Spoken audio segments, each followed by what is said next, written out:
साधारण र सामान्य परिवारकी चेली कसरी प्रधानमन्त्रीसम्मको यात्रालाई तय गरिन्। कसैले भन्छन् महिलाहरू केही पनि गर्न सक्दैनन्, तर यदि कुनै महिला इमान, साहस र दृढता हुन्छ, ऊ संसार नै बदल्न सक्छ। त्यही उदाहरण हुन् सुशीला कार्की। साधारण जीवनबाट सुरु भएको उहाँको यात्रा अन्ततः प्रधानमन्त्रीको पदसम्म पुगेको छ। शिक्षा र प्रारम्भिक जीवन। सुशीला कार्कीको जन्म सन् 1952 जुन 7 मा भएको हो। सानैदेखि उहाँ पढाइमा अब्बल, निडर र स्पष्ट बोल्ने स्वभावकी थिइन्।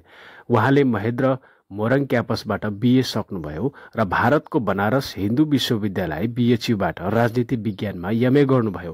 नेपाल फर्केर उहाँले कानुन एलएलबी अध्ययन गर्नुभयो। न्यायिक यात्रा।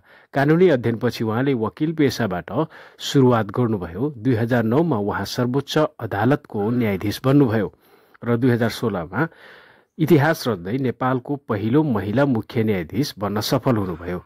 मुख्य न्यायाधीशको रूपमा उहाँले भ्रष्टाचार विरुद्ध कडा कदम चाल्नुभयो, महिलाको अधिकार र समानताको पक्षमा आवाज उठाउनुभयो र निष्पक्ष न्यायमा दृढ राख्नुभयो। सङ्घर्ष र निडरताका कुराहरू। 2017 मा उहाँ विरुद्ध राजनीति दबाव र महाभियोगको प्रस्ताव लगाइयो, तर सुशीला कार्की सत्य र न्यायमा अडिग रहनुभयो।